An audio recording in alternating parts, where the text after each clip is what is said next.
तर Maharashtra BPEd CET 2026 साठी असणाऱ्या या सिरीजमध्ये आपण गेल्या एका वर्षामधील वेगवेगळ्या महिन्यांचे करंट अफेअर्स डिस्कस करत आहोत. आणि विद्यार्थी मित्रांनो, जनरल नॉलेज आणि करंट अफेअर्स या सेक्शनमध्ये ज्या ज्या क्षेत्रामधून तुम्हाला एमसीक्यू विचारले जातात त्या सर्व क्षेत्रामधून आपण हे एमसीक्यू डिस्कस करत आहोत. तर हॅलो विद्यार्थी मित्रांनो, मी तुमचा एज्युकेटर अरविंद आणि तुमचं स्वागत आहे ग्लोबल ऑनलाईन मध्ये. मित्रांनो, महाराष्ट्र बीपीएड सीईटी साठी असणारा जो क्रॅश कोर्स आहे तो 2 फेब्रुवारी 2026 पासून ग्लोबल ऑनलाईन मध्ये सुरू करण्यात आलेला आहे. या कोर्समध्ये तुम्हाला डेली लाईव्ह क्लासेस दिले जातील, सोबतच रेकॉर्डेड व्हिडिओ लेक्चर्स इथे अवेलेबल असतील, संपूर्ण अभ्यासक्रमाच्या अपडेटेड नोट्स, मॉक टेस्ट आणि तुमचं प्रिपरेशन होण्यासाठी 2000 पेक्षा अधिक एमसीक्यू सुद्धा तुम्हाला या बॅच मध्ये दिले जातील. तर परीक्षेपूर्वी तुमचा संपूर्ण सिलेबस कव्हर केला जाईल आणि तुमची रिव्हिजन सुद्धा या बॅच मध्ये घेतली जाईल. त्यामुळे बॅचला जॉईन करण्यासाठी स्क्रीनवरती दिलेल्या नंबरवरती आजच व्हॉट्सअप करा किंवा प्ले स्टोअरवरती जाऊन तिथेही ग्लोबल ऑनलाईन ॲपमध्ये तुम्ही हा कोर्स जॉईन करू शकता. तर लवकरात लवकर या कोर्सला जॉईन करा आणि महाराष्ट्रातल्या टॉपच्या बीपीएड कॉलेजमध्ये ऍडमिशन घेण्याची तयारी अगदी आत्तापासूनच सुरू करा. प्रश्न आहे, what is kairophyte that was recently seen in news? Kairophyte म्हणजे काय, जे अलीकडे बातम्यामध्ये दिसून आले?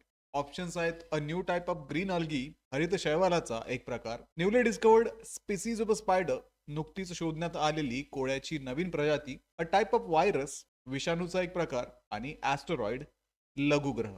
तर विद्यार्थी मित्रांनो, कायरोफाइट्स हे हरित शैवालाचे एक प्रकार असून त्याचा इतिहास सल्युरियन कालखंडापर्यंत म्हणजे सुमारे 443 दशलक्ष वर्षापूर्वीचा आहे. ते स्थलचर वनस्पतीचे सर्वात जवळचे सजीव नातेवाईक मानले जातात. जर्मनीमधील 27 चाचणी तलावांवरील संशोधनात त्यांच्या संख्येत वाढ झाल्याचे नोंदण्यात आलेले आहे.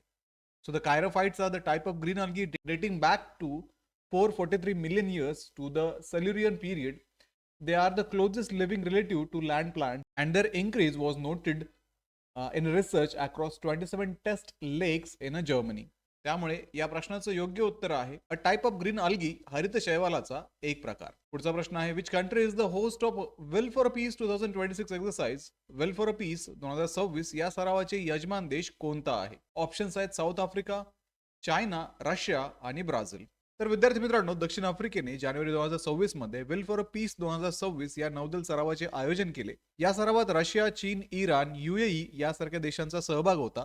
तसेच ब्राझील आणि इंडोनेशिया सारखे देश निरीक्षक म्हणून सहभागी होते. So the south Africa hosted the well for piece 2026 naval drill in January 2026. Participants included Russia, China, Iran and UAE and observer nations like Brazil and Indonesia. त्यामुळे या प्रश्नाचं योग्य उत्तर आहे ऑप्शन ए, साऊथ आफ्रिका, दक्षिण आफ्रिका. पुढचा प्रश्न आहे, the national environmental standard laboratory NECL has been established by which organisation?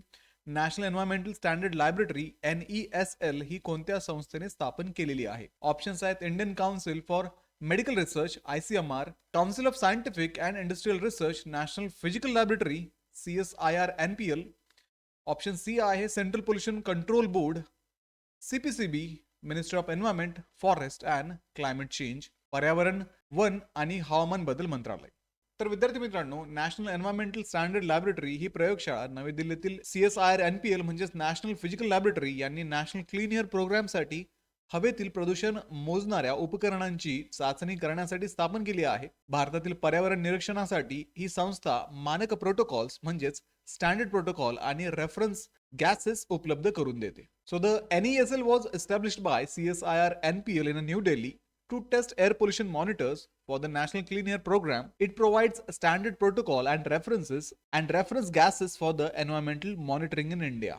त्यामुळे या प्रश्नाचं योग्य उत्तर आहे option B, council of scientific and industrial research, national physical laboratory CSIR NPL. पुढचा प्रश्न आहे, where was the third Indian lighthouse festival 3.0 held? तिसरं इंडियन लाईट हाऊस फेस्टिवल 3.0 कुठे आयोजित करण्यात आलं? ऑप्शन्स आहेत, गांधीनगर गुजरात, बेंगलुरू कर्नाटका, विशाखापट्टणम आंध्र प्रदेश आणि Chennai Tamil Nadu. Third Indian lighthouse festival 3.0 हा उत्सव 9 ते 10 जानेवारी 2026 रोजी MGM पार्क विशाखापट्टणम येथे आयोजित करण्यात आला. तेथे लाईट हाऊस म्युझियम विकसित करण्यासाठी एक सामंजस्य करार करण्यात आला. So the third Indian Lighthouse Festival 3.0 was held on 9th and 10th January 2026 at MGM Park, Visakhapatnam, and MOU was signed to develop Lighthouse Museum there. त्यामुळे या प्रश्नाचं योग्य उत्तर आहे ऑप्शन सी, विशाखापट्टणम, आंध्र प्रदेश. पुढचा प्रश्न आहे, Karuna Abhiyan is the wildlife rescue and rehabilitation campaign launched by which state government? Karuna Abhiyan ही वन्यजीव बचाव व पुनर्वसन मोहीम कोणत्या राज्य सरकारने सुरू केली आहे? ऑप्शन्स आहेत गुजरात, हरियाणा, पंजाब आणि उत्तर प्रदेश. तर विद्यार्थी मित्रांनो, गुजरात सरकारने 2017 मध्ये सुरू केलेल्या करुणा अभियान अंतर्गत 1.12 लाखांहून अधिक पक्षी व प्राण्यांचे बचाव कार्य करण्यात आले आहे. उत्तरायण सारख्या जोखमीच्या सणादरम्यान या मोहिमेत 700 पेक्षा अधिक पशुवैद्यक आणि 8,600 पेक्षा अधिक स्वयंसेवक सहभागी होतात. So launched in 2017, Gujarat's Karuna Abhiyan has rescued over 1.12 lakh birds and animals. It mobilized 700 plus veterinarians and 8,600 plus volunteers during high-risk festivals like Uttarayan. त्यामुळे या प्रश्नाचं योग्य उत्तर आहे ऑप्शन ए, गुजरात. पुढचा प्रश्न आहे, which state has become the first India to plan a chronic kidney disease registry? Chronic kidney disease रजिस्ट्रीची योजना आखणारे भारतातील पहिले राज्य कोणते ठरले आहे? ऑप्शन्स आहेत ओडिशा, तामिळनाडू, गुजरात आणि Maharashtra.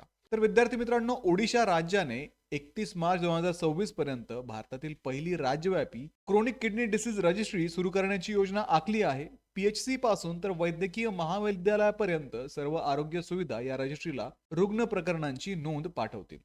So the Odisha plan to launch India's first statewide CKD registry by 31st March 2026. All health facilities from PHCs to medical colleges will report case to the registry. So the correct answer is option A, Odisha. पुढचा प्रश्न आहे, Womania is a flagship initiative of a which platform? Womania हा कोणत्या प्लॅटफॉर्मचा प्रमुख flagship उपक्रम आहे? Options आहेत government e marketplace, startup India, national small industrial corporation आणि नन ऑफ द अबव. 14 जानेवारी 2019 रोजी GEM म्हणजेच गव्हर्नमेंट ई मार्केटप्लेसवर सुरू करण्यात आलेल्या वुमनिया उपक्रमाअंतर्गत 2 लाखाहून अधिक महिलांच्या नेतृत्वाखालील MSEs म्हणजेच मायक्रो अँड स्मॉल एंटरप्राइजेस नोंदणीकृत झालेले आहेत. या उपक्रमातील उद्योगांनी 80,000 कोटीवरून अधिक मूल्याचे ऑर्डर्स मिळवले असून ते 3% खरेदी बंधनकारक अट यापेक्षा अधिक आहे. So launched in 14th of January 2019, the Womania initiative on GEM has registered over 2 lakh women-led MSCs. These enterprises have secured orders worth over 80,000 crore, exceeding the 3% procurement mandate. So the correct answer is option A, Government E-Marketplace, GEM. पुढचा प्रश्न आहे, what is Huntington disease that was recently seen in the news? Huntington disease म्हणजे काय, जो अलीकडेच बातम्यामध्ये दिसून आला? ऑप्शन्स आहेत रेअर हेरिडेटरी न्यूरोलॉजिकल डिसऑर्डर, दुर्मिळ अनुवंशिक मज्जासंस्थेचा विकार, न्यूट्रिशनल डिफिशियन्सी डिसीज, पोषण अभावामुळे होणारा आजार, कार्डिओव्हास्क्युलर डिसीज, हृदयवाहिन्यांसंबंधीचा आजार आणि ऑटोइम्युन डिसऑर्डर, स्वप्रतिरक्षात्मक विकार. हंटिंग्टन डिसीज हा एक दुर्मिळ अनुवंशिक आजार असून तो HTT जीन मधील म्युटेशनमुळे होतो. यामुळे मेंदूतील हालचाल आणि विचारशक्ती नियंत्रित करणाऱ्या भागांवरील न्यूरॉन्सचे हळूहळू विघटन होते. So Huntington disease is the rare hereditary disorder caused by mutation in the HTT gene. It leads to breakdown of neurons in a brain, controlling movement and cognition. So the correct answer is A, rare hereditary neurological disorder, दुर्मिळ अनुवंशिक मज्जासंस्थेचा विकार. प्रश्न आहे, who are the chief guest at India 77th republic day celebrations? भारताच्या 77व्या प्रजासत्ताक दिन समारंभाचे प्रमुख पाहुणे कोण होते? ऑप्शन्स आहेत इमॅन्युअल मॅक्रॉन आणि ओलाफ शॉल्झ, उर्सुला फॉन डर लेयन आणि जोसेफ बोरेल, चार्ल्स मिशेल आणि रोबार्टा मेत्सोला, अँटोनियो लुईस सॅन्टोज दा कोस्टा आणि उर्सुला फॉन डर लेयन. तर विद्यार्थी मित्रांनो, भारताच्या 77व्या प्रजासत्ताक दिनासाठी प्रमुख पाहुणे म्हणून प्रेसिडेंट अँटोनियो लुईस सॅन्टोज दा कोस्टा आणि उर्सुला फॉन डर लेयन उपस्थित होते. त्यांनी 27 जानेवारी रोजी झालेल्या 16व्या इंडिया EU समिटचे सह अध्यक्षपद भूषविले. The chief guest for India's 77th republic day in 2026 were President Antonio Costa and President Ursula von der Leyen. They co-chaired the 16th India EU Summit on 27th of January. So the correct answer for this question will be option D. पुढचा प्रश्न आहे, which state government launched the Arunoday mission for statewide sickle cell screening in January 2026? जानेवारी 2026 मध्ये राज्यव्यापी sickle sale तपासणीसाठी Arunoday mission कोणत्या राज्य सरकारने सुरू केले? ऑप्शन्स आहेत महाराष्ट्र, गुजरात, उत्तर प्रदेश आणि बिहार. तर विद्यार्थी मित्रांनो, महाराष्ट्राने 15 जानेवारी ते 7 फेब्रुवारी 2026 या कालावधीत सिकल सेल तपासणीसाठी अरुणोदय मिशन सुरू केले. या मोहिमेअंतर्गत 21 उच्च प्रसार जिल्ह्यामध्ये मोफत निदान आणि टेलिमेडिसिन सेवा दिल्या जातात. So Maharashtra launched the Arunodaya mission from 15th of January to 7th February 2026 for sickle cell screening. It targets 21 high prevalence district with pre-diagnosis and telemedicine services. So the correct answer is option A, Maharashtra. What is the theme for National Voters Day 2026? राष्ट्रीय मतदार दिन 2026 ची संकल्पना म्हणजेच theme काय आहे? Options आहेत every voter counts, प्रत्येक मत महत्वाचे आहे, माय इंडिया माय वोट, माझा भारत माझे मत, डेमोक्रेसी इन ऍक्शन, कृतिशील लोकशाही आणि पॉवर टू द पीपल, जनतेकडे सत्ता. तर विद्यार्थी मित्रांनो, राष्ट्रीय मतदान दिन भारतात दरवर्षी 25 जानेवारी रोजी साजरा केला जातो, ज्याचा उद्देश मतदारांचा सन्मान करणे, विशेषतः तरुणांना मतदानासाठी प्रेरित करणे आणि लोकशाही सहभाग बळकट करणे हा आहे. हा दिवस 25 जानेवारी 1950 रोजी भारतीय निवडणूक आयोगाची स्थापना झाल्याचेही स्मरण करून देतो आणि 2026 ची थीम ही माझा भारत माझे मत असून टॅगलाईन भारतीय लोकशाहीच्या केंद्रस्थानी नागरिक ही आहे. So the National Voters Day is celebrated on 25th of January to honor voters, motivate especially young citizens to vote and strengthen democratic participation in India. It also commemorates the establishment of the Election Commission of India on 25th of January 1950, and the 2026 theme is My India, My Vote, with the tagline of Citizen at the Heart of the Indian Democracy. The correct answer is option B, My India, My Vote, माझा भारत माझे मत. Next is what is the IUCN status of a puffer fish that was recently seen in news? अलीकडेच बातम्यामध्ये दिसून आलेल्या puffer फिशचे IUCN status काय आहे? Options आहेत एंडेंजर्ड, संकटग्रस्त, अतिसंकटग्रस्त, क्रिटिकली एंडेंजर्ड, वल्नरेबल, असुरक्षित आणि लीस्ट कॉन्सर्न, कमी काळजीचा. भारतातील पहिल्या नोंद झालेल्या गोड्या पाण्यातील विषबाधा प्रकरणात सहभागी असलेले पफरफिश हे मासे IUCN कडून वल्नरेबल म्हणून सूचीबद्ध आहेत. हे मासे भारतातील गंगा आणि महानदी यासारख्या नदी खोऱ्यांमध्ये आढळतात. So the pufferfish involved in the India's first recorded freshwater poisoning case are listed as vulnerable by IUCN. They are found in Indian river basin like Ganga and Mahanadi. तर ऑप्शन सी, वल्नरेबल, असुरक्षित या प्रश्नाचं योग्य उत्तर आहे. पुढचा प्रश्न आहे Veergatha 5.0 is a joint initiative of which ministries? Veergatha 5.0 हा कोणत्या मंत्रालयाचा संयुक्त उपक्रम आहे? ऑप्शन्स आहेत ministry of culture and ministry of education, संस्कृती मंत्रालय आणि शिक्षण मंत्रालय, ministry of youth affairs and ministry of education, युवक व्यवहार मंत्रालय आणि शिक्षण मंत्रालय, ministry of home affairs and ministry of tourism, गृह मंत्रालय आणि पर्यटन मंत्रालय, ministry of defence and ministry of education, संरक्षण मंत्रालय आणि शिक्षण मंत्रालय. तर विद्यार्थी मित्रांनो, वीरगाथा 5.0 हा संरक्षण मंत्रालय आणि शिक्षण मंत्रालय यांचा संयुक्त उपक्रम आहे. 2026 मध्ये 18 देशातील 91 शाळांमधून निवडलेल्या 100 विजेत्यांना प्रत्येकी 10,000 रुपये देण्यात आले आणि त्यांनी रिपब्लिक डे परेडला उपस्थिती लावली. त्यामुळे या प्रश्नाचं योग्य उत्तर आहे संरक्षण मंत्रालय आणि शिक्षण मंत्रालय, option D. So Veergatha 5.0 is a joint initiative of Ministries of Defense and Education in 2026. 100 winners from 91 schools across 18 countries received 10,000 rupees each and attended the Republic Day parade. The correct answer is option D, Ministry of Defense and Ministry of Education. Next question आहे Sagar Maitri is a collaborative initiative of Indian Navy and which organization? सागर मैत्री हा भारतातील नौदल आणि कोणत्या संस्थेचा सहकार्यात्मक उपक्रम आहे? ऑप्शन्स आहेत defence research and development organisation, national institute of ocean technology, Indian space research organisation आणि इंडियन कोस्ट गार्ड. तर विद्यार्थी मित्रांनो, सागर मैत्री हा भारतीय नौदल आणि DRDO यांच्यातील सहकार्यात्मक उपक्रम आहे. जानेवारी 2026 मधील त्यांच्या 5व्या आवृत्तीत INS सागरध्वनी या संशोधन जहाजाचा सहभाग होता, ज्यामार्फत इंडियन ओशन रिजन राष्ट्रांसोबत महासागर संशोधन वाढवण्यावरती भर देण्यात आला. So the Sagar Maitri is a collaborative initiative between Indian Navy and DRDO. Its 5th edition in January 2026 involved the research vessel INS Sagardhwani to foster ocean research with the IOR nations. The correct answer is option A, Defense Research and Development Organization, DRDO. Next question आहे what is the rank of India in the Responsible Nation Index 2026? Responsible nation index 2026 मध्ये भारताचा क्रमांक काय आहे? तर विद्यार्थी मित्रांनो, responsible nation index 2026 मध्ये 154 देशामध्ये भारताचा 16वा क्रमांक लागला. हा निर्देशांक वर्ल्ड इंटेलेक्चुअल फाउंडेशन यांनी सुरू केला असून त्यामध्ये सिंगापूर प्रथम क्रमांकावरती आहे. So India ranked 16th among 154 countries in the Responsible Nations Index 2026. The index launched by World Intellectual Foundation is topped by Singapore.